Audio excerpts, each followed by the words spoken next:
প্রতারণা মামলায় ডাক্তার সাবরিনা ৩ দিনের রিমান্ডে। জাতীয় হৃদরোগ ইনস্টিটিউটের কার্ডিয়াকের ইউনিট প্রধান ডাক্তার মিলনের ছত্রছায়ায় গড়ে তোলেন অনিয়মের স্বর্গরাজ্য। বেরিয়ে আসছে স্বাস্থ্য খাতের একের পর এক কেলেঙ্কারি। সবই জানত মন্ত্রণালয়, দাবি অধিদপ্তরের। এখনই মন্তব্য নয় বললেন সচিব। দেশে করোনায় একদিনে ৩৯ জনের মৃত্যু, শনাক্ত ৩,০৯৯। কোভিড-১৯ আক্রান্ত হয়ে মারা গেলেন যমুনা গ্রুপের চেয়ারম্যান নুরুল ইসলাম বাবুল।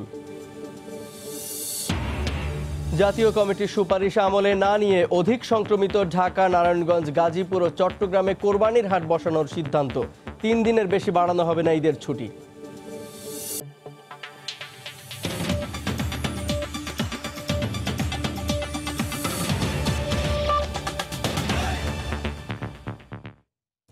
সময় সংবাদের সঙ্গে আছি আমি জুবায়ের ফয়সাল। করোনার নমুনা পরীক্ষা নিয়ে জালিয়াতির মামলায় জেকেজির চেয়ারম্যান ডাক্তার সাবরিনা আরিফ চৌধুরীকে ৩ দিনের রিমান্ড দিয়েছেন আদালত। শুনানিতে তিনি নিজেকে জেকেজির চেয়ারম্যান নন বলেই দাবি করেন। তবে আদালত বিষয়টি আমলে না নিয়ে ৩ দিনের রিমান্ডে দেন। গতকাল প্রতারণার মামলায় গ্রেফতার হন জেকেজি চেয়ারম্যান ডাক্তার সাবরিনা। সোমবার সকাল 10:30টার দিকে তেজগাঁও থানা থেকে আদালতে হাজির করা হয় ১৫,৪৬০টি করোনার ভুয়া রিপোর্ট দেওয়ার মামলার আসামি জেকেজি চেয়ারম্যান ডাক্তার সাবরিনাকে। 11:30টার দিকে তাকে আদালতে তোলা হয়। এরপর শুরু হয় রিমান্ড শুনানি। করোনা পরীক্ষার জালিয়াতির সঙ্গে আর কারা জড়িত সে বিষয়ে জিজ্ঞাসাবাদের জন্য 4 দিনের আবেদন করে রাষ্ট্রপক্ষ। অন্যদিকে রিমান্ড বাতিল ও জামিন চেয়ে আবেদন করে আসামিপক্ষ। উভয় পক্ষের শুনানি শেষে 3 দিনের রিমান্ডে দেয়া হয় সাবরিনাকে। সরাসরি খারিজ করা হয় আসামিপক্ষের আবেদন। প্রতিষ্ঠানের ডাক্তার হিসাবেও সে কর্মরত ছিল, সুতরাং তার দায়িত্ব ছিল এই সার্টিফিকেটগুলি প্রদানের বিষয়টা, এবং এই সার্টিফিকেটগুলি কারা কারা কারা জড়িত ছিল এই জড়িত মর্মে তাদের নাম ঠিকানা যাচাই বাছাই করার জন্য আমাদের রিমান্ড চাওয়া হয় মামলা তদন্তকারী কর্মকর্তা। সেই রিমান্ডের আলোকে আদালত 3 দিন রিমান্ড মঞ্জুর করে। আদালতে হাজির করার পর এজলাসে বিমর্ষ দেখা যায় তাকে। আদালতে কান্নাজড়িত কণ্ঠে বিচারককে বলেন তিনি জেকেজির চেয়ারম্যান নন। শুনানি শেষে দ্রুত আদালত চত্বর ত্যাগ করেন আসামিপক্ষের আইনজীবীরা। বারবার চেষ্টা করা হলেও গণমাধ্যমের সঙ্গে তারা কথা বলতে রাজি হননি। এদিন সাবরিনার হাজিরাকে কেন্দ্র করে উৎসুক জনতার ভিড়ও ছিল আদালতে। রিমান্ড মঞ্জুরের পর পুলিশি পাহারায় তাকে আবার তেজগাঁও থানায় নেওয়া হয়েছে। আগামী বৃহস্পতিবার এই মামলার পরবর্তী শুনানির দিন ধার্য রয়েছে। আফজাল হোসেন, সময় সংবাদ, ঢাকা। দীর্ঘদিন ধরে জাতীয় হৃদরোগ ইনস্টিটিউটের কার্ডিয়াক সার্জারি বিভাগকে অনিয়মের স্বর্গরাজ্য করে রেখেছেন ডাক্তার সাবরিনা আরিফ চৌধুরী। আর ছায়া হয়ে পাশে থেকেছেন ইউনিট প্রধান ডাক্তার কামরুল হাসান মিলন। দখল করে রেখেছেন কার্ডিয়াক সার্জারির বিভাগীয় প্রধানের পদ, এমনকি কক্ষটিও। তাদের অনিয়মে অতিষ্ঠ হাসপাতালের কর্মকর্তা কর্মচারীরাও। আরও জানাচ্ছেন বেলায়েত হোসেন। জাতীয় হৃদরোগ ইনস্টিটিউটের কার্ডিয়াক সার্জারি বিভাগের 11টি ইউনিটের মধ্যে একটি ইউনিটের প্রধানের দায়িত্বে আছেন ডাক্তার কামরুল হাসান মিলন। তার অধীনেই রেজিস্টার্ড চিকিৎসক হিসেবে কাজ করতেন ডাক্তার সাবরিনা আরিফ চৌধুরী। অভিযোগ রয়েছে মিলনের ছত্রছায়াতেই অনিয়মের চূড়ায় উঠেছিলেন সাবরিনা। সাবরিনা মিলনের কর্মকাণ্ড অনুসন্ধানে টানা 3 দিন হৃদরোগ ইনস্টিটিউটের সময় সংবাদ। সহকর্মী বা অধীনস্থ কেউই সরাসরি ক্যামেরার সামনে কথা বলতে সাহস করেন না। তবে সবার ভেতরেই ক্ষোভ, রয়েছে অভিযোগের ফিরিস্তিও। না, একটু বলেন, আপনার সমস্যা না, নির্ভয়ে বলেন, কোনো সমস্যা নেই। হ্যাঁ,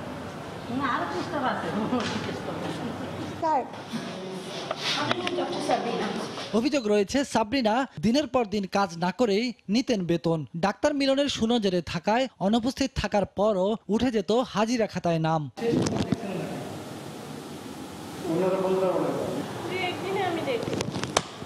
দুই এর আগে আসছে।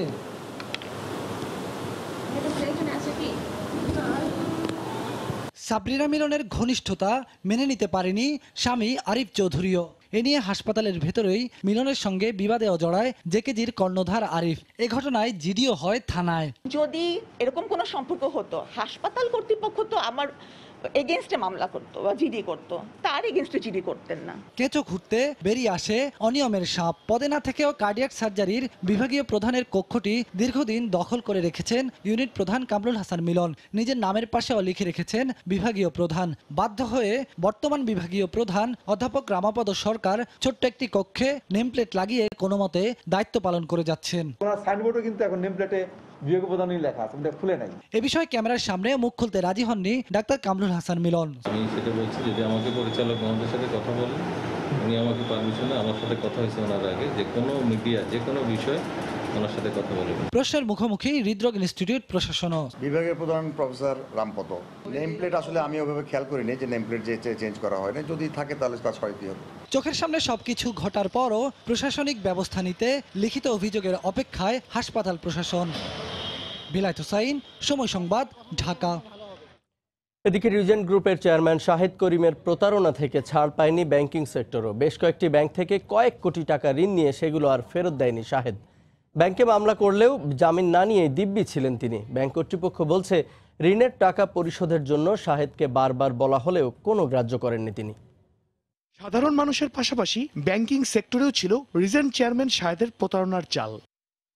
2015 সালের 19 জানুয়ারি তৎকালীন ফার্মার্স ব্যাংক থেকে হাসপাতালের যন্ত্রপাতি কেনার জন্য 2 কোটি টাকা ঋণ নেন শাহেদ, কিন্তু 5 বছর হয়ে গেলেও এখনো একটি টাকাও পরিশোধ করেননি তিনি। তারা একটা লোনের জন্য অ্যাপ্রোচ করেছিল 2 কোটি টাকার, তাদের একটা এমআরআই মেশিন কেনার জন্য, এবং তৎকালীন ইসি কমিটির চেয়ারম্যান বাবুল চিশতি সাহেব এই লোনটি অ্যাপ্রুভাল দিয়েছিলেন। অদ্যাবধি তারা আজ পর্যন্ত এটার এগেনস্টে কোনো 1 টাকাও পরিশোধ করেনি। আমরা বিভিন্ন সময় তাদের সাথে যোগাযোগ করে এটার ঋণের আদায় টাকাদা পত্র নিয়ে তাদের সাথে মৌখিকভাবে তাদের অফিসে যে যখনই আমরা গেছি বিভিন্ন রকমের টালবাহানা যে আমরা দিচ্ছি। ব্যাংকের পক্ষ থেকে এ ব্যাপারে মামলা করলেও সে মামলায় জামিন নেন তিনি। কয়েকদিনের মধ্যেই অর্থঋণ আদালতে ব্যাংক কর্তৃপক্ষ শাহেদের বিরুদ্ধে মামলা করবে বলেও জানানো হয়। আমরা অর্থঋণ আদালতেও তার বিরুদ্ধে মামলা দায়েরের জন্য যাচ্ছি। চেষ্টা করছি তার যদি আদার্স কোনো প্রপার্টি থাকে সেটা অ্যাটাচমেন্ট করে লোনটা আদায়ের। এদিকে শাহেদের ব্যবহার করা অস্ত্রের ব্যাপারে অনুসন্ধান চলছে বলে জানিয়েছে আইন শৃঙ্খলা বাহিনী। তার বিরুদ্ধে কোনো ওয়ারেন্ট আছে কিনা, পেন্ডিং কোনো ওয়ারেন্ট আছে কিনা সেই বিষয়টি আমরা খতিয়ে দেখছি, এবং তার ব্যবহৃত কোনো বৈধ অথবা অবৈধ অস্ত্র ছিল কিনা সে বিষয়গুলো আমরা তদন্তে নিয়ে আসছি। শাহেদকে ধরতে অভিযান অব্যাহত থাকার পূর্ণ আশ্বাসই দিচ্ছে আইন শৃঙ্খলা বাহিনী। এদিকে রোববার শাহেদের ব্যাংক অ্যাকাউন্ট জব্দের ঘোষণা দেয় জাতীয় রাজস্ব বোর্ডের কেন্দ্রীয় গোয়েন্দা সেল। শাহরিয়ার জামান দ্বীপ, সময় সংবাদ, ঢাকা।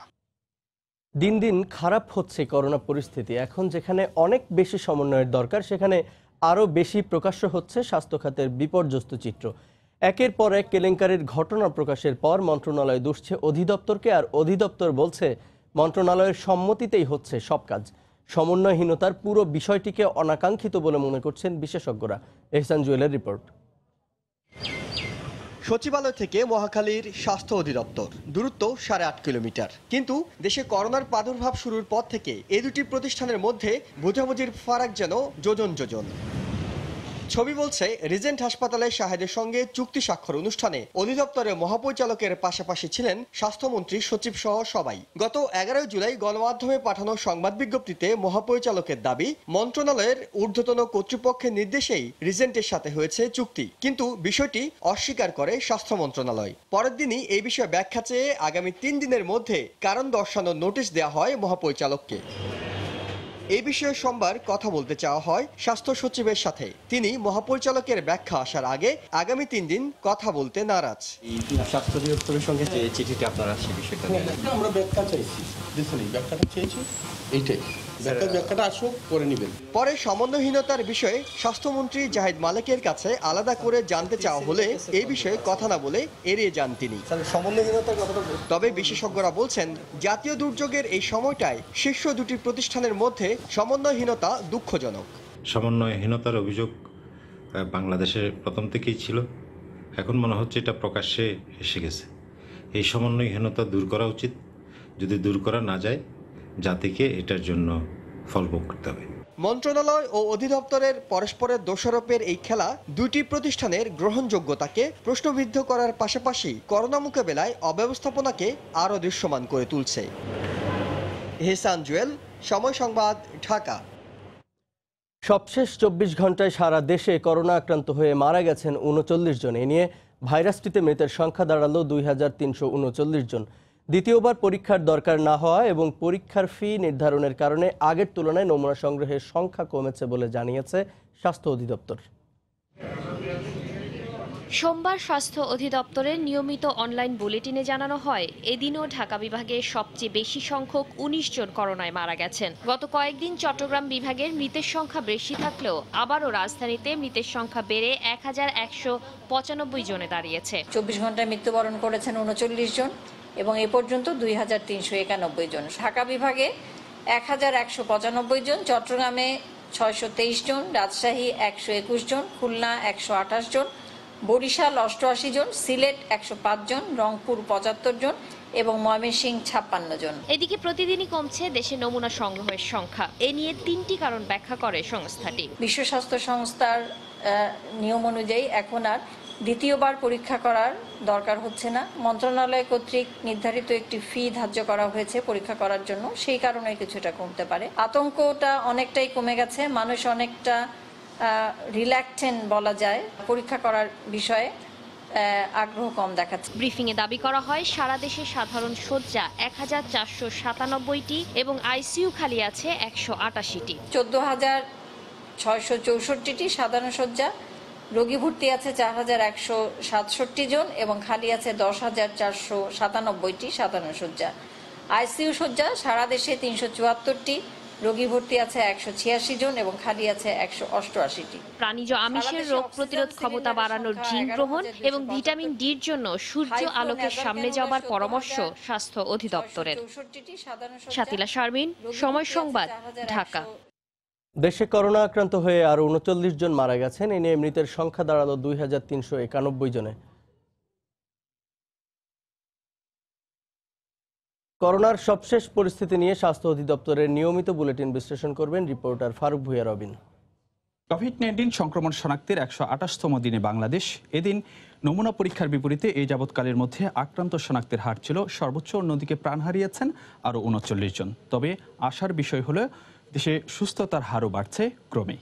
সবশেষ হালনাগাদ তথ্যের নিরিখে আমরা বাংলাদেশের সার্বিক কোভিড পরিস্থিতি এক নজরে দেখে নেব। সবশেষ 24 ঘন্টায় সারা দেশে মোট নমুনা পরীক্ষা করা হয়েছে 12,423 জনের, যাতে আক্রান্ত শনাক্ত হয়েছেন 3,099 জন। এ নিয়ে বাংলাদেশে মোট কোভিড আক্রান্ত ব্যক্তির সংখ্যা দাঁড়িয়েছে 1,86,894 জন। বিপরীতে মারা গিয়েছেন 39 জন গত 24 ঘন্টায়। এ নিয়ে বাংলাদেশে মোট মৃতের সংখ্যা দাঁড়িয়েছে 2,391 জন। সপ্তাহ যত গড়াচ্ছে ততই কিন্তু যে আক্রান্ত শনাক্ত কম হচ্ছে, তো সেটি যে নমুনা পরীক্ষার সঙ্গে একটি যে সংযোগ রয়েছে সেটিরই কিন্তু এক ধরনের আমরা চিত্র দেখতে পাচ্ছি। যেমন আমরা যদি গত 3 সপ্তাহের মধ্যে প্রথম সপ্তাহের কথা যদি আমরা দেখি, যে 23 জুন থেকে 29 জুন পর্যন্ত, সেদিন আসলে যে মোট নমুনা পরীক্ষা করা হয়েছিল সে এক সপ্তাহের মধ্যে 1,20,315 জনের, যাতে আক্রান্ত শনাক্ত হয়েছিলেন 26,015 জন। তার পরের সপ্তাহে কিন্তু আমরা যেটি দেখছি যে তুলনামূলকভাবে আক্রান্ত শনাক্ত কিছুটা কমেছে। এই সপ্তাহের মধ্যে আমরা যেটি দেখছি যে নমুনা পরীক্ষাও কম হয়েছিল, অন্যদিকে পরের সপ্তাহে নমুনা পরীক্ষা আরও কমে যায়, সেটি নেমে এসেছে গত 7 দিনে 92,640 জন এবং তাতে আক্রান্ত শনাক্ত হয়েছে আরও কম। গত 7 দিনের যদি সংক্রমণের দিকে আমরা তাকাতে চাই, আমরা যেটি দেখছি যে 3 দিন পর 3,000-এর বেশি আক্রান্ত শনাক্ত হয়েছে আজ, এবং আজকে এই যে নমুনা পরীক্ষার বিপরীতে এই যাবৎকালের মধ্যে যে সংক্রমণের যে হার সেটি সর্বোচ্চ ছিল 24.45%। আর বাদবাকি দিনগুলোতে আমরা যেটি দেখছি যে প্রায় প্রতিদিনই 20% বেশি কিন্তু আক্রান্ত শনাক্ত হয়েছে। নিয়মিতভাবে স্বাস্থ্যবিধি মেনে চলতে হবে, মাস্ক ব্যবহার নিশ্চিত করতে হবে এবং নিরাপদ শারীরিক দূরত্ব বজায় রাখা, এই বিষয়গুলো নিশ্চিত করার মাধ্যমে সম্ভব দেশে কোভিড-19 আক্রান্তের যে সংক্রমণের হার রয়েছে সেটিকে টেনে ধরা। স্বাস্থ্য অধিদপ্তরের নিয়মিত বুলেটিন বিশ্লেষণ করছিলেন সহকর্মী ফারুক ভুঁইয়া রবিন। যমুনা গ্রুপের চেয়ারম্যান নুরুল ইসলাম বাবুল করোনা আক্রান্ত হয়ে মারা গেছেন। ইন্না লিল্লাহি ওয়া ইন্না ইলাইহি রাজিউন। বিকেলে রাজধানীর একটি বেসরকারি হাসপাতালে চিকিৎসাধীন অবস্থায় তিনি মারা যান। এর আগে শারীরিক অসুস্থতা নিয়ে গত 14 জুন হাসপাতালে ভর্তি হন তিনি। সেখানে করোনা পরীক্ষায় তার পজিটিভ রেজাল্ট আসে। এরপর থেকে তিনি সেখানেই চিকিৎসাধীন ছিলেন। মৃত্যুকালে তার বয়স হয়েছিল 74 বছর। স্বাধীন বাংলাদেশে কর্মসংস্থানের মাধ্যমে দেশের অর্থনীতিতে ইতিবাচক ভূমিকা রাখতে 1974 সালে প্রতিষ্ঠা করেন যমুনা গ্রুপ। তিনি 1946 সালের 3রা মে এক সম্ভ্রান্ত মুসলিম পরিবারে জন্মগ্রহণ করেন।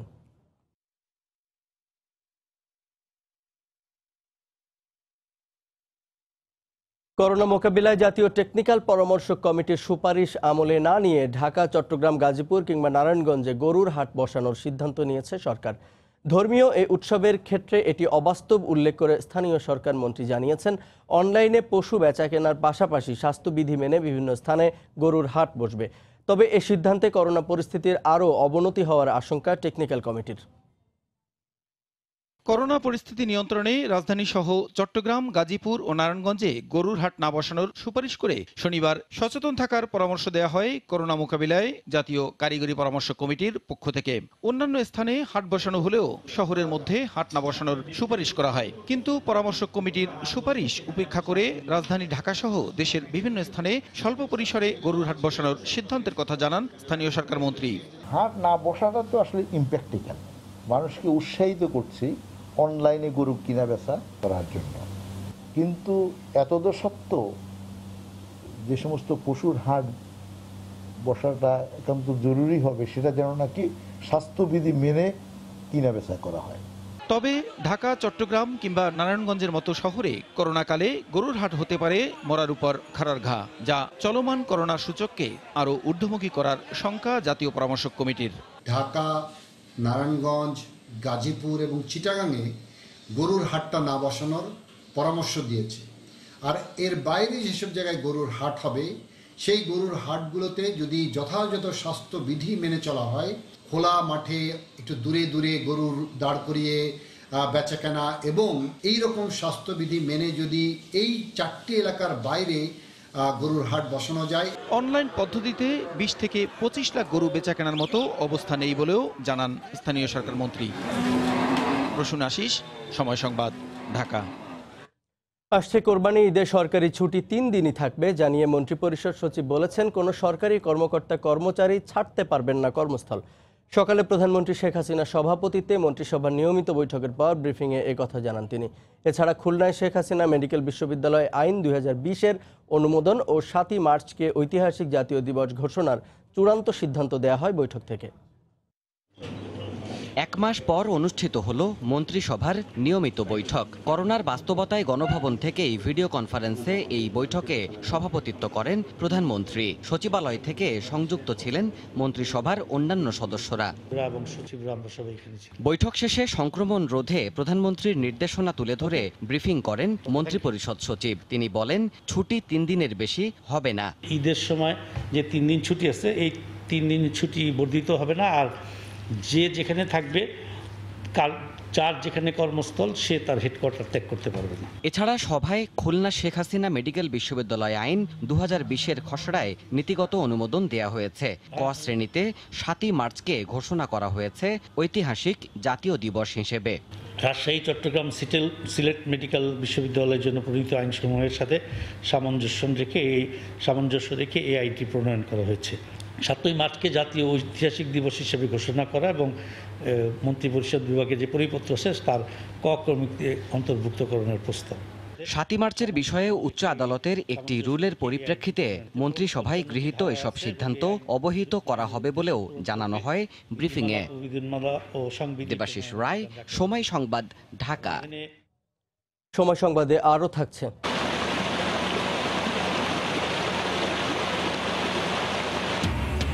বন্যার পানিতে তলিয়ে আছে সুনামগঞ্জের বিস্তীর্ণ এলাকা। ফেনীর মুহুরী নদীর বাঁধ ভেঙে গ্রামের পর গ্রাম পানির নিচে। তিস্তা ব্যারেজ পয়েন্টে রেড অ্যালার্ট জারি। বুড়িগঙ্গায় লঞ্চ ডুবির মামলার 2 নম্বর এজাহারভুক্ত আসামি ময়ূর 2 লঞ্চের মাস্টার আবুল বাশারকে গ্রেফতার করেছে র্যাব।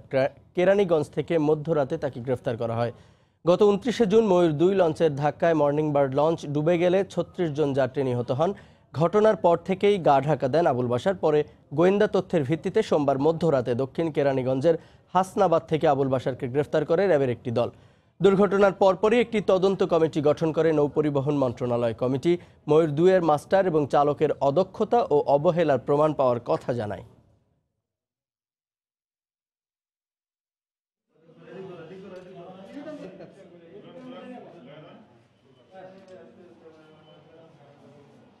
সে মাস্টার, সে তার তো দায় আছে,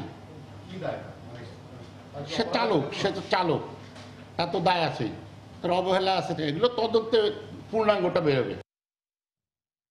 রাজধানীর কাকরাইলে ফার্মেসিতে অভিযান চালাচ্ছে র্যাব। এই মুহূর্তে সেখানে আছেন রিপোর্টার মোশাহিদ রনি। সরাসরি যোগ দিচ্ছি তার সঙ্গে। রনি,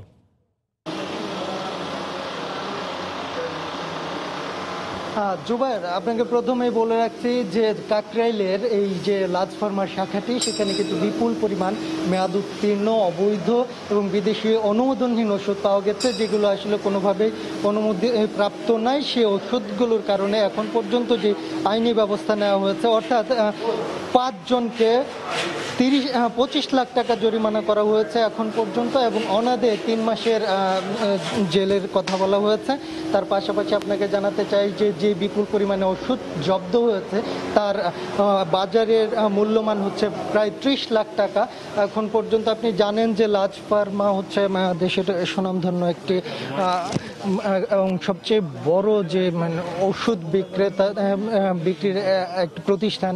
তাদের কাছ থেকে এই ধরনের এইরকম অবৈধ এবং মেয়াদ উত্তীর্ণ ওষুধে আমরা যারা কথা বলেছিলাম ম্যাজিস্ট্রেটের সাথে, উনি আমাদেরকে জানিয়েছেন যে ওনারা অনেকটাই ক্ষুব্ধ হয়েছেন। তার পাশাপাশি ওনারা বলছেন যে এখানে যে যারা রয়েছেন, অর্থাৎ এইখানে যে 5 জনের বিরুদ্ধে আইনি ব্যবস্থা নেওয়া হয়েছে, তার পাশাপাশি লাজ ফার্মার যে মালিক রয়েছে তার বিরুদ্ধেও নিয়মতান্ত্রিকভাবে ওষুধ প্রশাসন অধিদপ্তর একটি মামলা দায়ের করবে।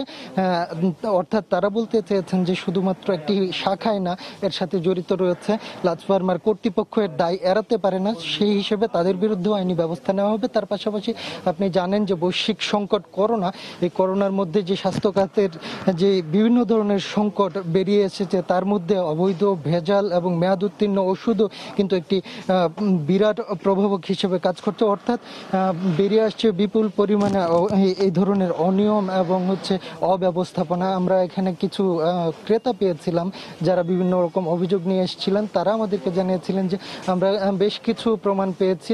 তারা আমাদের দেখিয়েছেন যে তারা ওষুধ কিনেছেন এবং মেয়াদ উত্তীর্ণ, এবং আমরা কিছু ওষুধ পেয়েছি এরকম বিদেশি প্রোডাক্ট যেটা অনুমোদিত কিন্তু সেটা মেয়াদ উত্তীর্ণ, কিন্তু তার মধ্যে আসলে আমরা কোনো ধরনের মেয়াদ উত্তীর্ণটার মধ্যে নতুন করে আসলে মেয়াদের যে সিল সেটা বসিয়ে বিক্রি করছে, এবং প্রশাসনের লোকজন যেটি বলছেন যে এটা আসলে কোনোভাবেই মানা যায় না এবং এটা কঠোর শাস্তিযোগ্য একটি অপরাধ। এর মাধ্যমে তারা বলতে চাচ্ছেন যে এই অভিযানটি একটা নিয়মতান্ত্রিক অভিযান, এটা চলতে থাকবে এবং এইভাবে ভবিষ্যতে যেন কেউ এরকম না করতে পারে সেই ব্যবস্থাটাও কিন্তু নেওয়া হবে। এবং তারা আসলে সতর্ক করতে চেয়েছেন যে করোনার এই বৈশ্বিক সংকটের সময় স্বাস্থ্য সুরক্ষার জন্য যে ধরনের বিধিবিধান রয়েছে সেগুলো মানতে হলে অবশ্যই বিশুদ্ধ ওষুধ, ঠিকঠাক ওষুধ, অর্থাৎ যেগুলো আসলে বৈধ এবং মেয়াদ আছে এরকম ওষুধ বিক্রি করার জন্য আহ্বান জানিয়েছে প্রশাসন।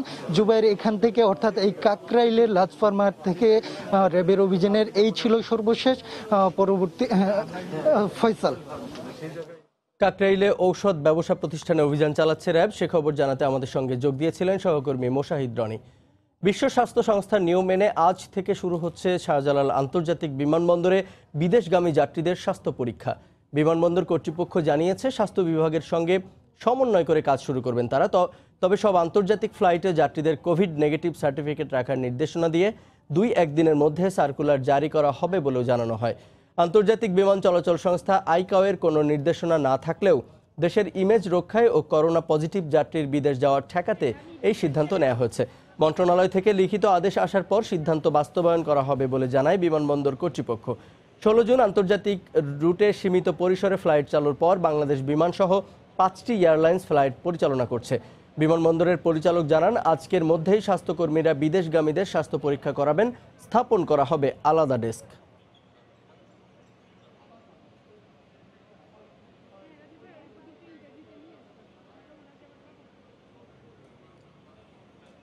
বহির্গামী যাত্রীদের স্বাস্থ্য পরীক্ষা তারাই করবে।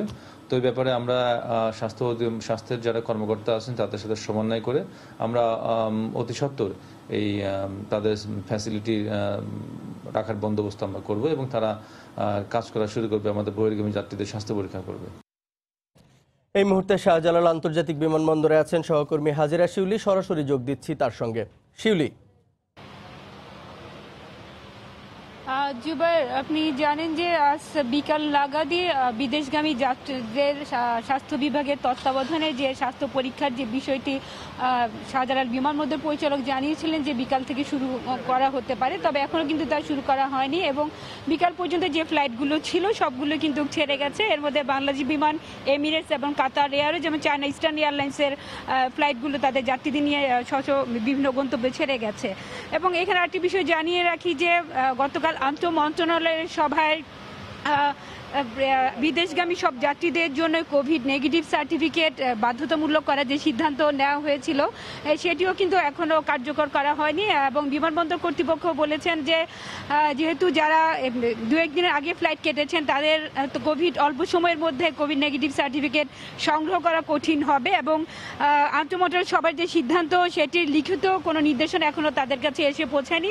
তবে 2-1 দিনের মধ্যেই তারা যাত্রীদেরকে কিছুটা সময় দিয়েই এই সার্কুলারটি জারি করবেন এবং পরবর্তীতে সব ফ্লাইটের ক্ষেত্রেই সব যাত্রীদেরকেই, আন্তর্জাতিক ফ্লাইটের যাত্রীদেরকেই কোভিড নেগেটিভ সার্টিফিকেট রাখতে হবে এবং সরকার নির্ধারিত এবং সরকার অনুমোদিত হাসপাতাল থেকে যাত্রীদেরকে এই সার্টিফিকেট সংগ্রহ করতে হবে।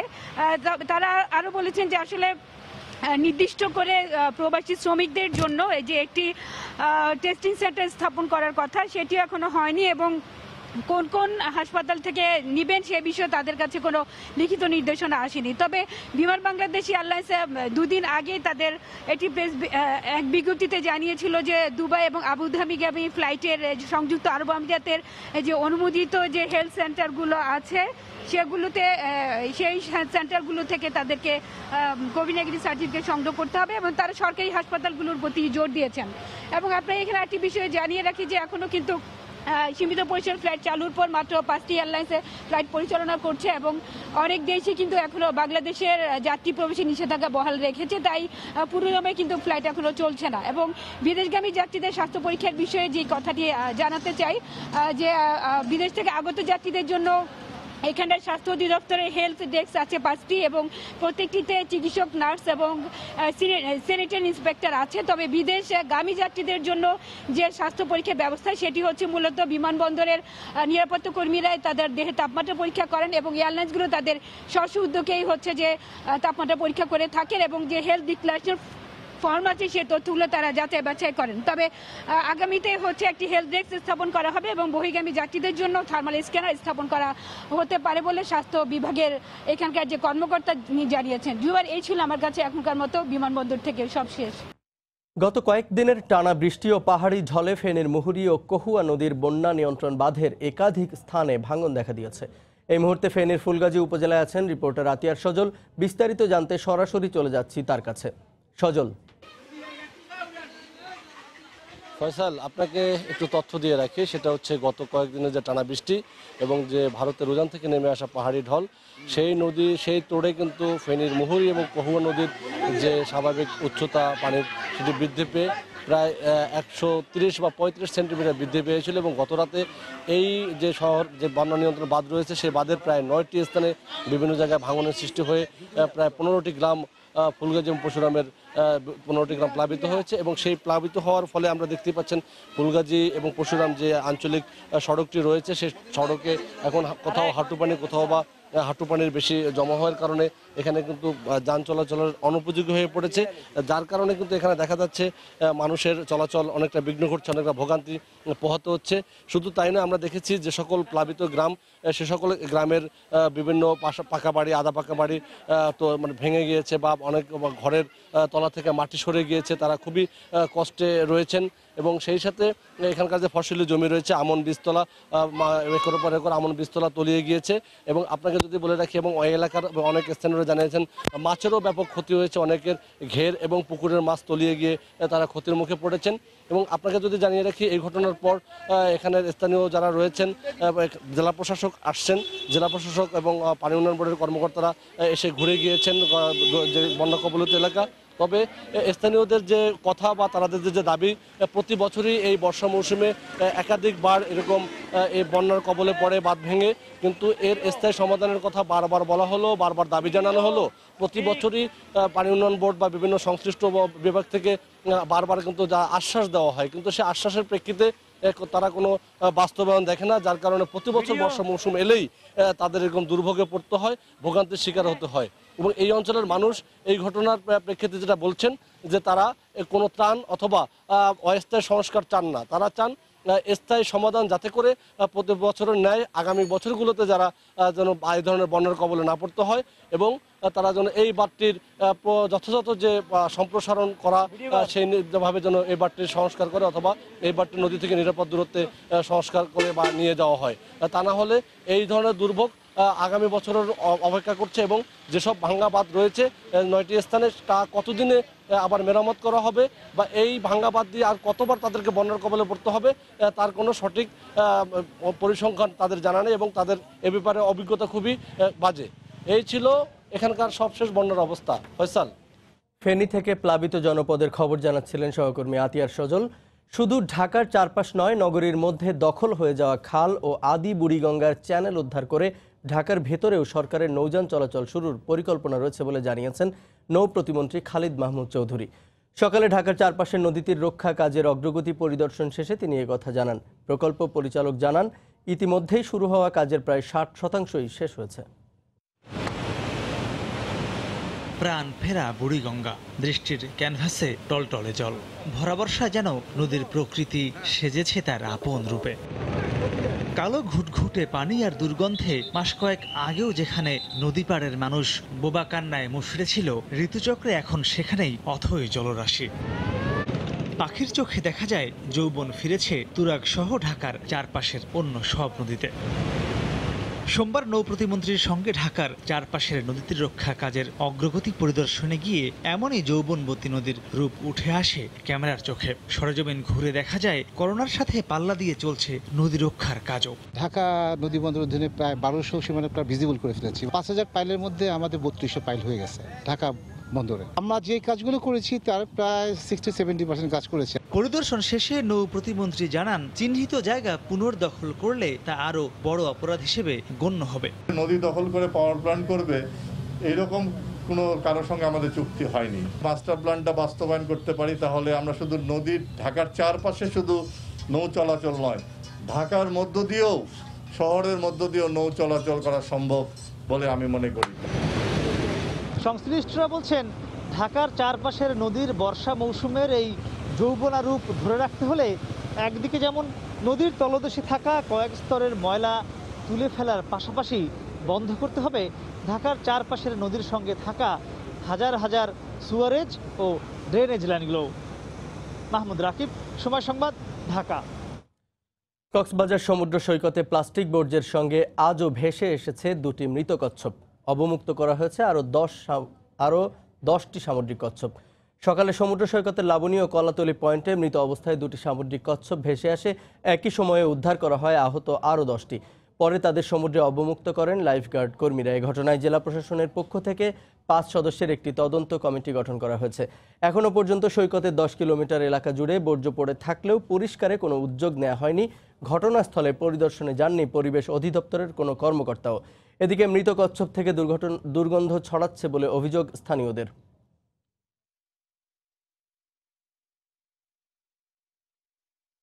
করোনা সংকটে দুস্থ ও অসহায় মানুষের মাঝে প্রধানমন্ত্রীর উপহার সামগ্রী বিতরণ করেছেন অ্যাডভোকেট কামরুল ইসলাম। সকালে রাজধানীর কামরাঙ্গীরচর 55, 56 ও 57 নম্বর ওয়ার্ডে অ্যাডভোকেট কামরুল ইসলামের পক্ষে উপহার সামগ্রী বিতরণ করেন স্থানীয় নেতারা।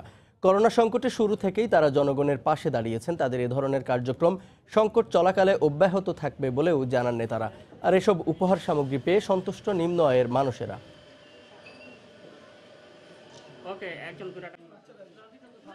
এই করোনার ভিতরে আমরা অনেক কিছু পাইছি, তার কাছে আমরা সবসময় পাইতেছি।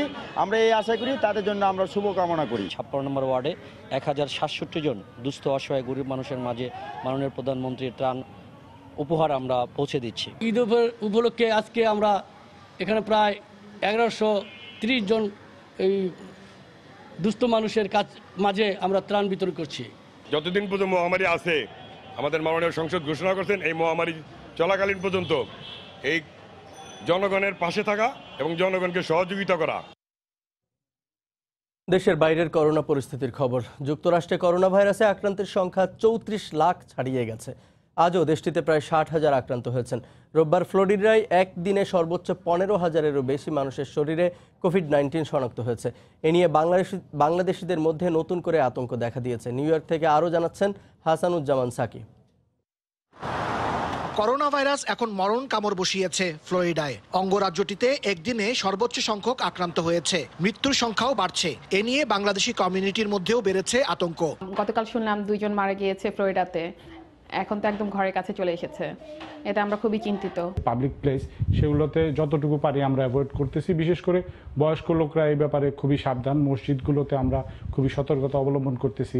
এদিকে যুক্তরাষ্ট্রে কোভিড-19-এর এপিসেন্টার নিউ ইয়র্কে অনেকদিন ধরেই আক্রান্ত ও মৃতের সংখ্যা কমের দিকে, ফলে স্বাভাবিক হতে শুরু করেছে নিউ ইয়র্ক।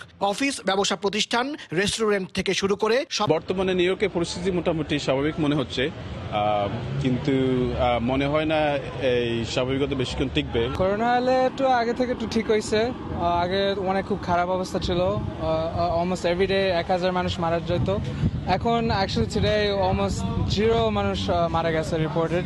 এদিকে যুক্তরাষ্ট্রের গবেষকরা জানিয়েছেন জিনের গঠন বদলে আরও ভয়ঙ্কর হচ্ছে করোনা।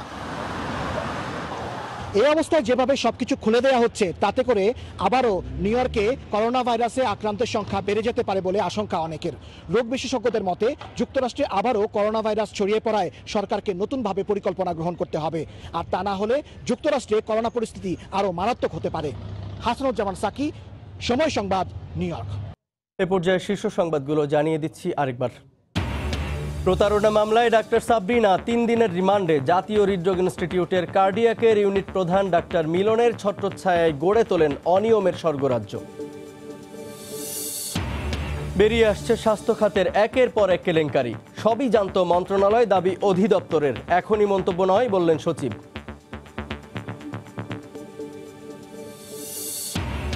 দেশে করোনায় একদিনে 39 জনের মৃত্যু, শনাক্ত 3099। কোভিড-19 আক্রান্ত হয়ে মারা গেলেন যমুনা গ্রুপের চেয়ারম্যান নুরুল ইসলাম বাবুল। জাতীয় কমিটির সুপারিশ আমলে না নিয়ে অধিক সংক্রমিত ঢাকা, নারায়ণগঞ্জ, গাজীপুর ও চট্টগ্রামে হাট বসানোর সিদ্ধান্ত। 3 দিনের বেশি বাড়ানো হবে না ঈদের ছুটি। এই ছিল এখনকার মতো। যে কোনো খবর পেতে ভিজিট করুন সময়নিউজ.tv। আপনার মোবাইলে সময় সংবাদ দেখতে ও সব খবর পেতে ডাউনলোড করুন সময় অ্যাপ। এছাড়া এইমাত্র পাওয়া খবর আপনার মোবাইলে পেতে SMS করুন START SPACE BN লিখে পাঠিয়ে দিন 16242 নম্বরে। সঙ্গে থাকুন সময়।